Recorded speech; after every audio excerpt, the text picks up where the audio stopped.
Hi guys, let's do the check your understanding on page 428 to 429. Okay. Mars Incorporated, the company that makes M&Ms, says that the mix of colors in its M&M's milk chocolate candies is 24% blue, 20% orange, 16% green, 14% yellow, and 13% red and brown. Assume that the company's claim is true. Now we want to examine the proportion of orange M&Ms and repeated random samples of 50 candies. Okay, so first thing we're going to do is graph the population distribution.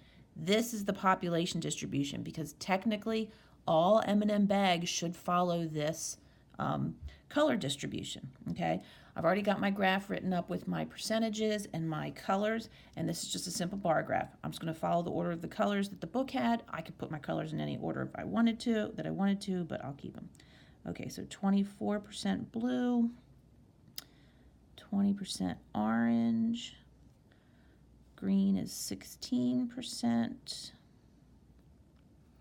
yellow is 14%, and red and brown are both 13%.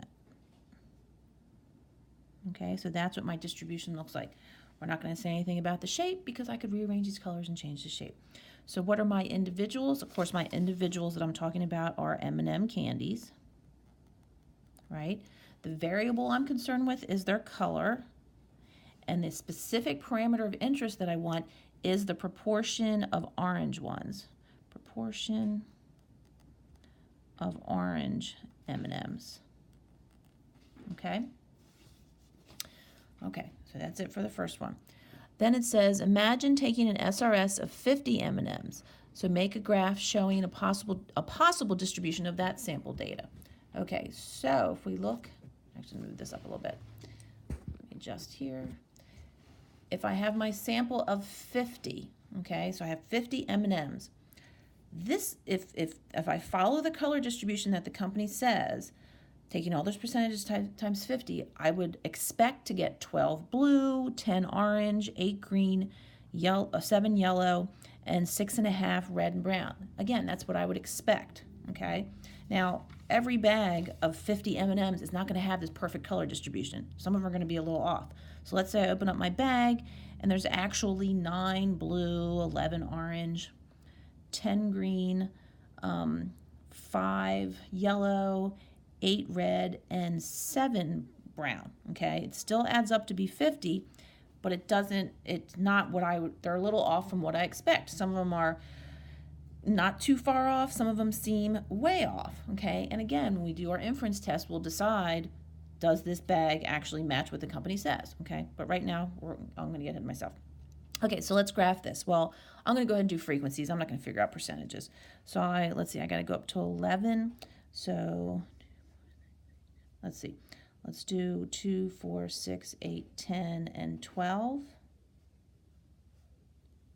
Okay, and again, you could have done any set of numbers as long as they add up to be 50.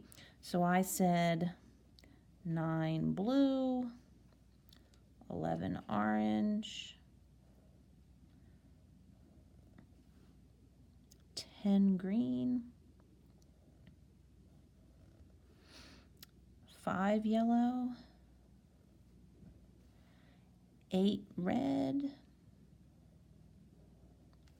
and 7 brown, okay? And again, any color distribution would be fine. We don't have to follow the percentages because you never know what your bag is going to be. Hopefully it'll be close, but you never know, okay? Again, as long as they all total 50. Okay, so there's my, and then the parameter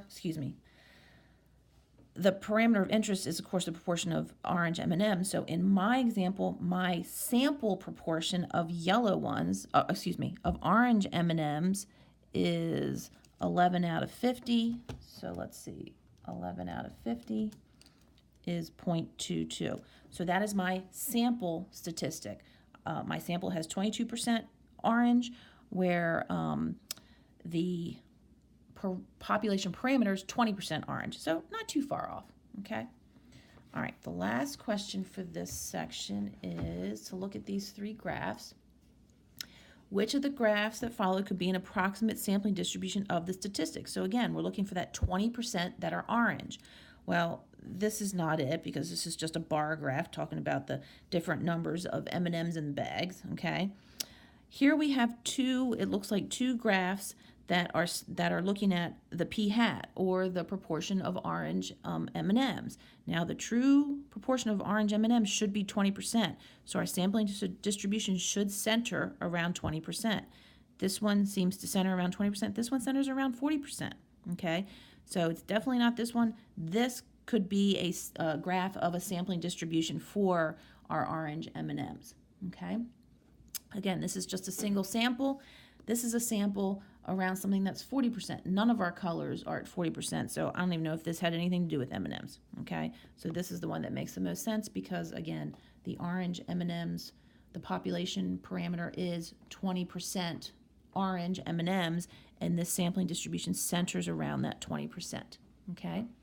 Okay, see you next time.